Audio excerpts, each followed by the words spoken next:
ਹਾਂਜੀ ਜੀ ਆਇਆਂ ਨੂੰ ਸਾਰਿਆਂ ਨੂੰ so in this video I'm going to talk about my first DIY, that is a rooftop tent, a hard shell one. And I did not make a complete video of the process, but I'll try and share some of the important aspects and the material that I used to build my first rooftop tent, in case you are also interested in doing so. So on an average I camp about say 20-25 nights a year, and that's on average, except for the last year and a half. I've always used a ground tent for my camp setup, but lately I wanted to upgrade, and I decided that I want a rooftop tent so that I can just pitch it anywhere. I can park my car, so that's all you need, a parking space. It was 2019 December. I decided to build a rooftop tent. I had originally planned to make a soft shell rooftop tent, but later decided to go with a hard shell for my first DIY.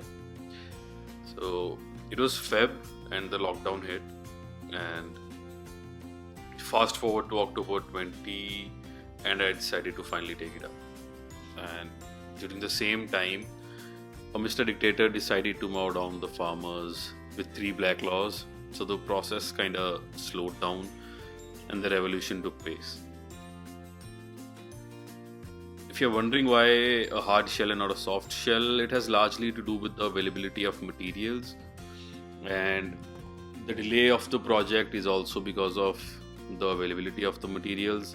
A lot of the things that I wanted for the soft shell end needed to be imported from China, so that couldn't happen at that time. So I went with the hard shell because the alternate materials available were more suitable to build a hard shell one. So the tent structure uses aluminium extrusions, which are like 4x2 and 2x2. They are called 40-20 and 20-20. That's their names. That's how they go. And you can also get 80-20.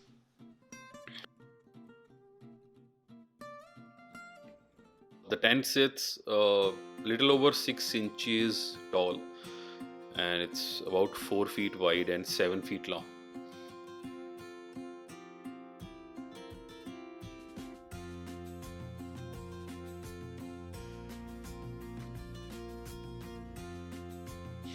I got the extrusions from Delhi, and they were cut to length. When I bought them, they were cut using the regular round saw. They were not cut using a CNC. I highly recommend using a CNC, and I needed to transport them back to my hometown Karnal the same night, and before that I had to get them powder coated in a remote area in Delhi. So I got the extrusions, I got them cut there, I took them to the workshop, I got them powder coated, and then drove back to Karnal, got home at around 3 a.m. And except for the extrusions, I found nothing that I wanted for the tent, so made every possible replacement and got the stuff that I needed to get started, including the tent fabric. I wanted a different fabric, but all that was available was a cotton canvas, and that too in just one color, so I had to make do. Now coming to the frame, so the frame is attached with corner L pieces, and it uses slot nuts and fasteners. I did not get the desired fasteners and did not even get the stainless steel replacements at the time when I started the project. I took extra measure to get threaded holes drilled in the center of the extrusions. There is a gap in the center of the extrusions. It is connected from all the sides, and it makes a hole like a square box in the center of the extrusion.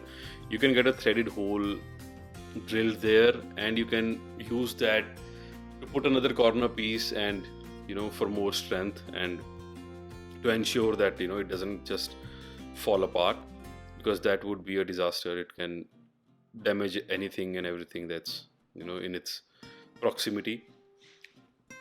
Manually, it's very hard to make those threaded holes. I had the drill, but I could not drill because uh, the boundary and the outer wall in the center of the extrusion is very thin, and you do not want to, damage that. Let a professional handle that if you are going to get it drilled, and even if you are going to do it manually, make sure you take it to someone and someone does it for you. Do not do it yourself. The gas struts were fitted using the slot nuts, and then it took me one more trip to Delhi to get some stuff I needed. And after that, every time I needed some stuff, I just had to make do with whatever I can arrange in Karnal. Uh, Extrusions are not easily available, which means the compatible accessories are also not available. For the top and bottom of the tent, I used aluminium composite panels.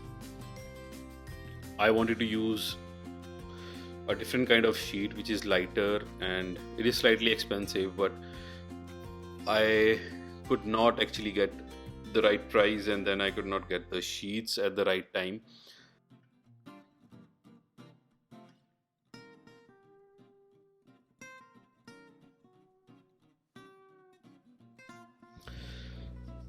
The only part I got done from someone else was the fabric stitching. Even the design and all the measurements, I took care of all of that, but the stitching was not done by me, of course. Here he is, the guy who stitched it for me for the first trial, and it's nearly perfect. There was a shade on the sides to protect from rain, which I later got removed because of some reason. I'll get that installed later. And then I asked him to add a elastic band that goes around the outer shell of the fabric. It pulls the fabric in when I close it, makes it easier. It helps a great deal. Oh, this tent was a lot of work. Do not underestimate the work.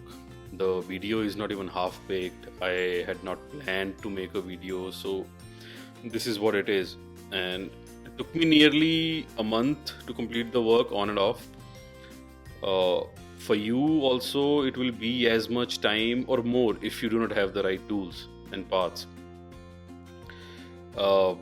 And if you're doing it first time, definitely it's going to take time. So depending on how often you have free time, it could take months to its first assembly. I assembled and deassembled and then reassembled this tent I don't know how many times just to get very, very small things right.